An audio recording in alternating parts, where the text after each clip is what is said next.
The rain battered Seattle's streets, a steady drumbeat against the windows of Alex Carter's downtown office. At 34, Alex was a software engineer with a knack for solving problems, both in code and in life. His days were filled with debugging complex systems, but his evenings belonged to Sarah, his fiancée of 3 years. They shared a cozy apartment in Capitol Hill, a life they'd built together, brick by brick. Alex was meticulous, supportive, always planning ahead.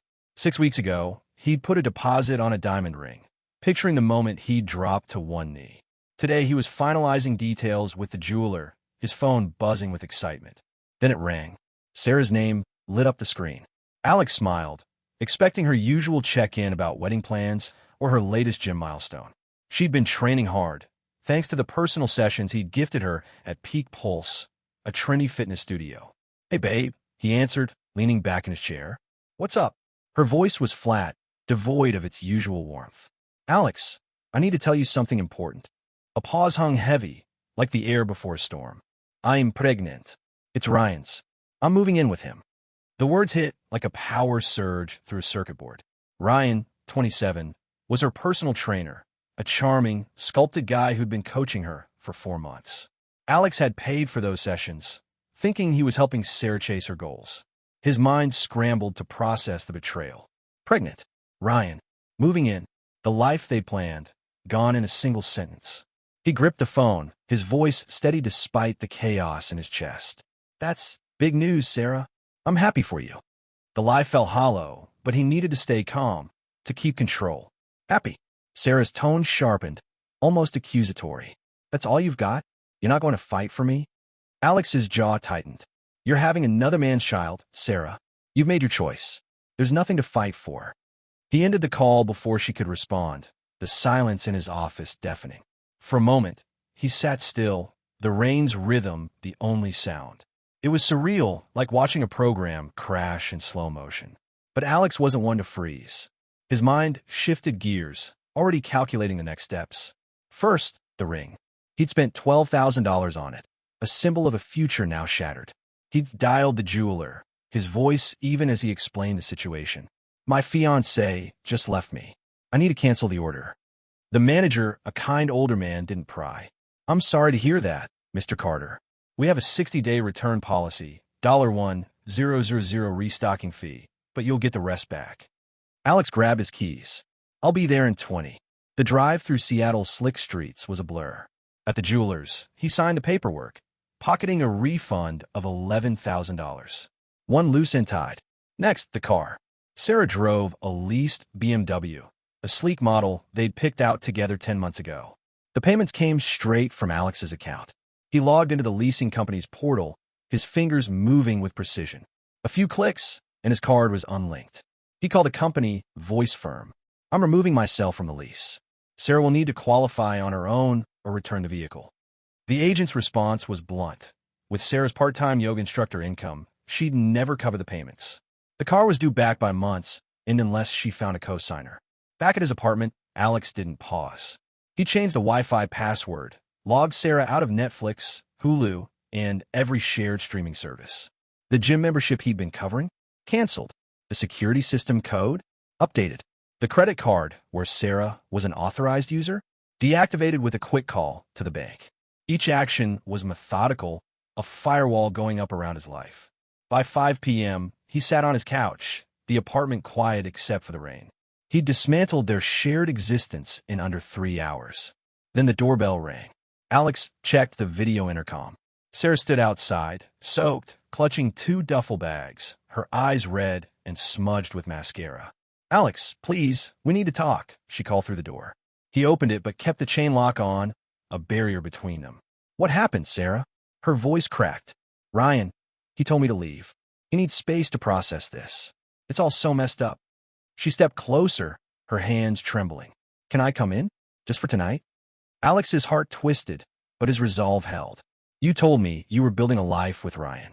You chose him and that baby over us. I'm respecting your decision." Her eyes widened, panic creeping in.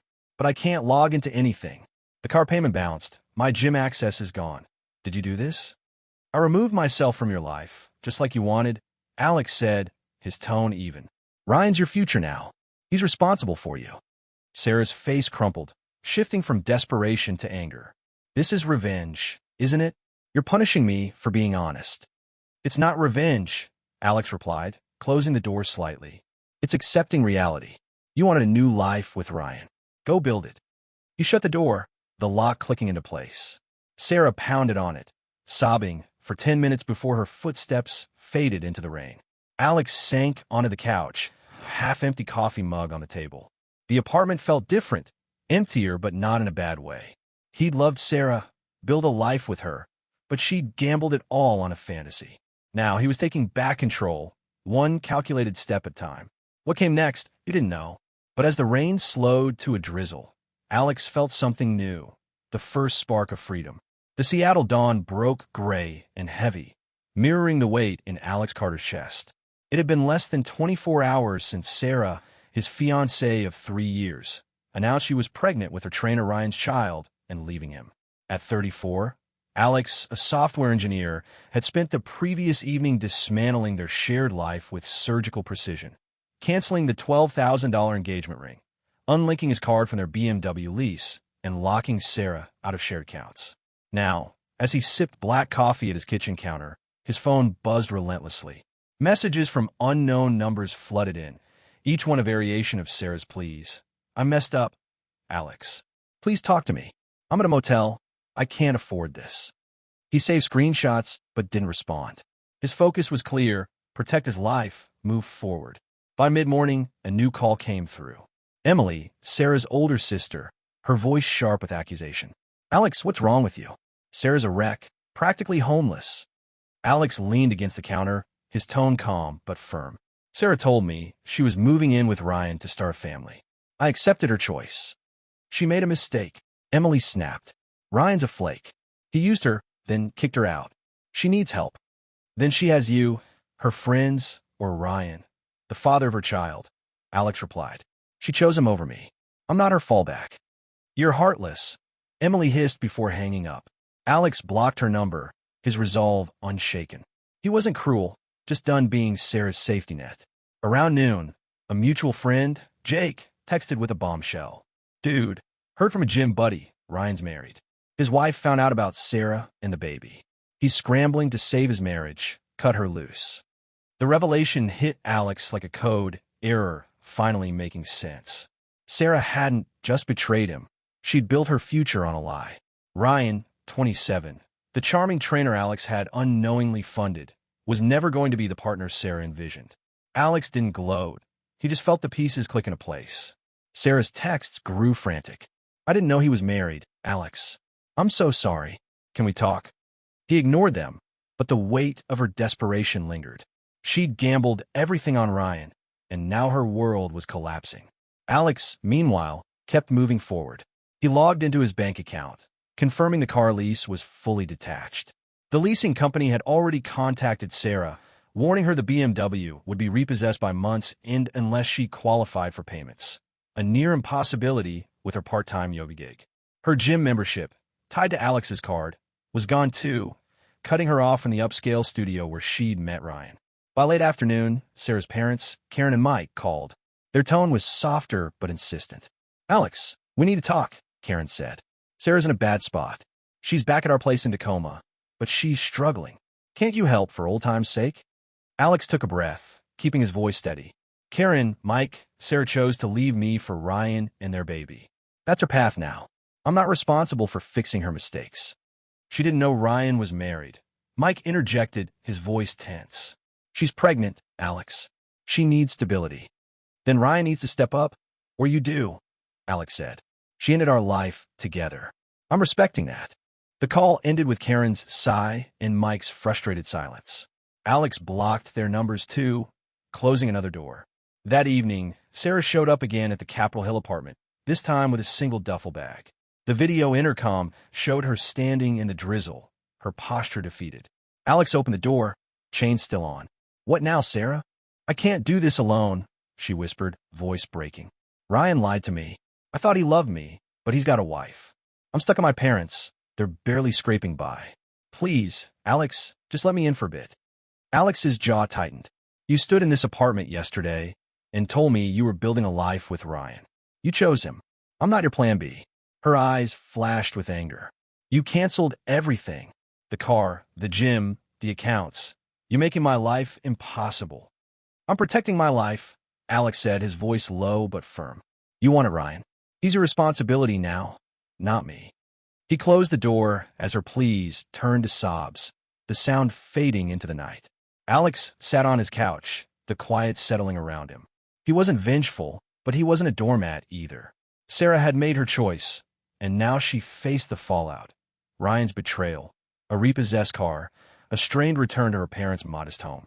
Alex, meanwhile, felt the first stirrings of relief. He opened his laptop, pulling up a project he neglected. Work was his anchor now, a way to rebuild. But as he typed, a thought lingered. Sarah's collapse was just beginning, and the truth about Ryan's marriage would only deepen her consequences. 2 days after Sarah's bombshell call, Alex Carter's life was a fortress of his own making. The 34-year-old Seattle software engineer had swiftly severed financial ties with his ex-fiancée, canceling their shared car lease, gym membership, and account access after she announced she was pregnant with her trainer Ryan's child and leaving him. Now, as Friday's rain-soaked morning unfolded, Alex sat at his desk, debugging code, when his phone lit up with a new challenge. Sarah's family and friends were circling, desperate to pull him back into her chaos. First came a call from Sarah's best friend, Mia, her voice laced with urgency. Alex, Sarah's falling apart. She's crashing at her parents in Tacoma, but it's a mess. Ryan's out of the picture. Can't you help her? Alex kept his tone even, fingers pausing over his keyboard. Sarah chose Ryan and their baby over our life together. She has her family and friends. I'm not her solution. Ryan's married, Alex. She didn't know. Mia's voice cracked. She's pregnant and alone. Then Ryan needs to step up, Alex said. She made her choice. I'm honoring it. He ended the call, blocking Mia's number. The pattern was clear. Sarah's circle expected him to rescue her from her own decisions. By noon, a text from Jake, a mutual friend, brought fresh clarity. Heard more about Ryan. His wife's filing for divorce. She confronted him about Sarah's pregnancy, and he's denying it's his kid. Total mess. Alex leaned back, processing the update.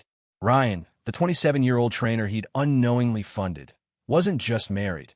He was dodging responsibility, leaving Sarah stranded. The betrayal stung anew, but Alex felt no urge to intervene. Sarah had gambled on Ryan's promises, and the house was collapsing. Sarah's messages kept coming, now from a new number. Alex, I'm so sorry. Ryan lied to me. I'm at my parents', but it's awful. I need you. Alex archived them without replying, his focus on self-preservation. He checked his bank app, confirming the BMW lease was fully detached. The leasing company had texted Sarah again, demanding the car's return by month's end. Her part-time yoga instructor pay couldn't cover the $800 monthly payments, and Alex's name was off the hook. Mid-afternoon, Sarah's parents, Karen and Mike, showed up at his Capitol Hill apartment unannounced. Alex spotted them on the video intercom, their expressions a mix of exhaustion and determination. He opened the door, keeping the chain on. What's this about? Karen's voice was pleading. Alex, Sarah's in a bad place. She's pregnant, living with us, but we can't afford to support her like you did. Please, help her. Mike chimed in, his tone gruff. She messed up, but she's carrying a baby. You can't just abandon her. Alex's voice stayed calm, resolute. Sarah didn't mess up. She made a deliberate choice to leave me for Ryan. She announced she was pregnant with his child and moving in with him. I'm not responsible for her or Ryan's baby. She didn't know he was married, Karen said, her voice trembling. She thought he loved her. She should have figured that out before betraying me, Alex replied. Ryan's the father. He's a responsibility now, or yours, not mine. Mike's face hardened, but Karen's eyes welled up. They stood there, rain dripping off their coats before turning away. Alex closed the door, the locks clicked final. By evening, Sarah tried again, this time at Alex's local gym.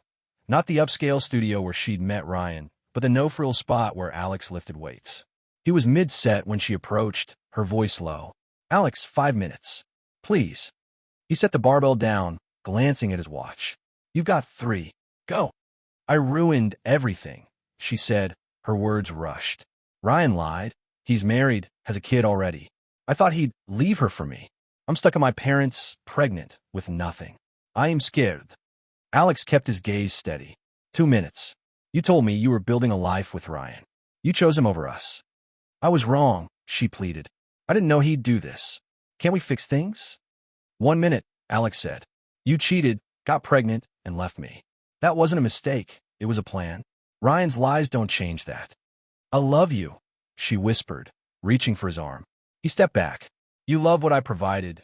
Stability, money, a life you threw away, Alex said. Time's up, Sarah. Find another gym. This is my space. He grabbed his towel and walked away, her soft sobs fading behind him. That night, a final text from Emily.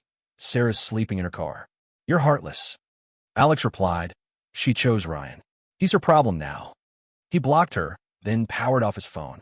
The apartment was quiet, the rain a faint hum. Sarah's world was unraveling. Ryan's marriage exposed, the car on the brink of repossession, her family unable to bail her out. Alex, meanwhile, felt the weight lifting. He wasn't her savior. He was free, and the truth about Sarah's choices was closing in. The Seattle rain had eased into a drizzle by Monday morning, 4 days after Sarah's life-altering call to Alex Carter. The 34-year-old software engineer had moved decisively to untangle his life from his ex-fiancée, canceling their shared car lease, gym membership, and account access after she announced she was pregnant with her trainer Ryan's child and leaving him. Now, as Alex sipped coffee at his Capitol Hill apartment, his phone stayed quiet. No more desperate texts from Sarah or her family. He'd blocked them all, drawing a firm line. His focus was on moving forward, but Sarah's consequences were just beginning to hit. At 9 a.m., a call from the BMW leasing company confirmed what Alex expected. Sarah had tried to renegotiate the lease on her own. With her part-time yoga instructor income of barely $2,000 a month, she couldn't cover the $800 monthly payments. The agent's voice was matter-of-fact. She has until the 30th to return the vehicle, or we'll repossess it. Alex nodded to himself, unsurprised. He'd removed his name from the lease days ago, ensuring he bore no financial burden. Sarah's dream of keeping the sleek car she'd driven, funded by Alex, was crumbling. Later that day, Jake, a mutual friend, texted with an update. Saw Sarah at the gym, well outside it. They won't let her in since her membership's canceled. She's back at her parents' place in Tacoma, but it's rough. Her folks can't afford to bankroll her. Alex read the message, his expression neutral. Sarah had built her life around luxuries he'd provided. Gym sessions, streaming services, the BMW. Now, living with her parents, Karen and Mike, in their modest Tacoma home, she faced a stark reality. Basic shelter, no frills. By Tuesday, Sarah's situation grew bleaker. Jake called, his tone grim. The car's gone, man. They towed it this morning. Sarah tried to negotiate at the dealership, but no dice. She can't qualify without a co-signer. Alex leaned back in his office chair, processing. The repossession wasn't just a loss of transport. It was a public unraveling of Sarah's choices. She'd gambled on Ryan, the 27-year-old trainer who'd turned out to be married, expecting him to replace the life Alex provided. Now, with Ryan dodging responsibility and her car gone, Sarah was stuck. Sarah's next move came via a certified letter delivered to Alex's office that afternoon. 3 handwritten pages, her words a mix of desperation and entitlement. I never meant for this to happen, she wrote. I thought Ryan was my future, but he lied. I'm alone, pregnant, and struggling. You abandoned me when I needed you most. The final paragraph stunned him. She demanded he cover her motel costs until she got back on her feet and suggested couples counseling to process this betrayal. Alex reread the letter, incredulous. She'd cheated, left him for Ryan, and now framed him as the betrayer for not bankrolling her chaos. He called his friend Fernando, a lawyer, and shared the letter over lunch. Fernando laughed, nearly choking on his sandwich. She leaves you for another guy, gets pregnant, and expects you to pay her bills? And you the traitor? Save this. It shows exactly who she is. Alex tucked the letter away, a record of Sarah's audacity. He wasn't vengeful, but he wasn't her ATM either. Wednesday brought another escalation. Alex's bank alerted him to multiple declined charges on the credit card Sarah had been an authorized user on, attempts at clothing stores and cafes. He'd canceled her access days ago, but she tried anyway. He called the bank, confirming her removal and flagging the attempts as unauthorized. The agent noted it as potential fraud, closing the matter. Sarah's financial lifelines were gone. her every move hitting a wall. That evening, Sarah's parents made a final plea. Karen called, her voice weary. "Alex," Sarah's struggling.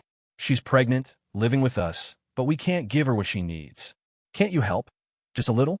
Alex's response was steady. "Sarah chose Ryan and his child over our life together. She's his responsibility or yours. I'm not her backup plan." Mike's voice cut in, frustrated. "She's carrying a baby, Alex. You're being cold." "I'm being realistic," Alex said. "She ended our relationship. I moved on." He ended the call, blocking their number. The conversation cemented his clarity. Sarah's family saw him as her safety net, but he was done playing that role. By Thursday, Alex took practical steps to close the chapter. He gathered Sarah's remaining belongings, clothes, books, a yoga mat, left in the apartment during her rushed exit. He boxed them neatly, labeling each for pickup. She could arrange to collect them, but he wouldn't deliver. The apartment felt lighter, his space reclaimed. At work, he threw himself into a new project, coding with focus. His life was his again. No shared bills, no second-guessing Sarah's loyalty. Meanwhile, Sarah's social media posts, glimpsed through Jake's updates, hinted at her unraveling. Vague captions about learning who people really are and the pain of betrayal painted her as the victim. Alex didn't engage. Her narrative couldn't rewrite the truth. She'd chosen Ryan, a married man, and now faced the fallout. Repossessed car, strained family ties, and a future as a single mother with no support from the father. Alex, free from her chaos, felt the first real peace in days, ready to face whatever came next. 3 months had passed since Sarah's call shattered Alex Carter's world. The 34-year-old Seattle software engineer had acted swiftly after his ex-fiancée announced she was pregnant with her trainer Ryan's child and leaving him, canceling their shared car lease, gym membership, and account access. Now, as a crisp autumn morning settled over Capitol Hill, Alex sat at a local coffee shop, his laptop open, feeling a quiet strength. Sarah's choices had unraveled her life, while Alex was rebuilding his step by deliberate step. Sarah's downfall had accelerated. The BMW, once a symbol of the life Alex funded, was repossessed after she failed to secure the lease on her part-time yoga instructor income. She'd moved back to her parents' modest Tacoma home, where Karen and Mike provided a roof, but not the lavish lifestyle she'd grown accustomed to. Jake, a mutual friend, shared updates. Sarah's struggling. Her parents are frustrated. She expects them to cover her old lifestyle, but they're just scraping by. Alex listened, unmoved. Sarah had bet on Ryan, a 27-year-old married trainer, and lost. The truth about Ryan deepened Sarah's consequences. His wife, after discovering the affair and pregnancy, demanded a prenatal paternity test. The results confirmed Ryan as the father, but instead of stepping up, he hired a lawyer to minimize his obligations, offering the barest child support. His wife left him, but he still fought to avoid responsibility for Sarah's child. Sarah, now facing single motherhood, worked erratic hours at a low-paying retail job, her yoga gigs drying up without access to the upscale gym Alex once paid for. Sarah's final attempt to pull Alex back came a month ago. She showed up at his gym, intercepting him near the weight racks. "Alex, I need to talk," she said, her voice strained. He gave her a curt nod. 2 minutes. "I'm alone," she said, her words rushed. "Ryan's fighting me on support. I'm living with my parents, barely getting by. I know I hurt you, but I need help for the baby." Alex's gaze was steady. "You chose Ryan and his child over our life. His baby is his responsibility, not mine." "I thought he loved me," she whispered. "I was wrong. Can't you help, just a little?" "You didn't make a mistake, Sarah. You made a plan.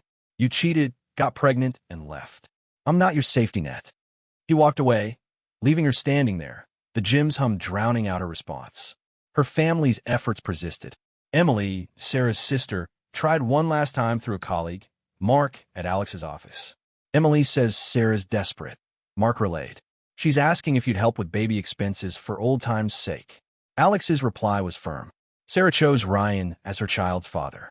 "Those expenses are his problem, not mine." Mark nodded, dropping the subject. Alex blocked Emily's latest number, closing the final channel. Sarah's social media posts, glimpsed through Jake, painted a victim's narrative, cryptic quotes about learning who your real friends are and surviving heartbreak.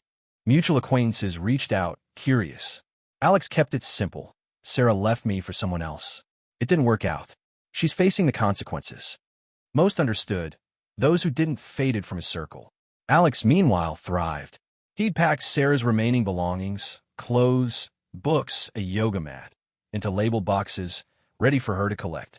She never did, so he donated them to a local shelter, reclaiming his apartment fully. Work became his anchor. He led a new project, earning praise from his team. His finances, no longer drained by Sarah's lifestyle, stabilized. He even started running again, the Seattle trails a space to clear his mind. A new chapter began unexpectedly. 6 weeks ago, at a friend's barbecue, Alex met Laura, a 32-year-old architect. She was sharp, independent, with a laugh that cut through the noise. They bonded over shared interests, coding, hiking, bad sci-fi movies.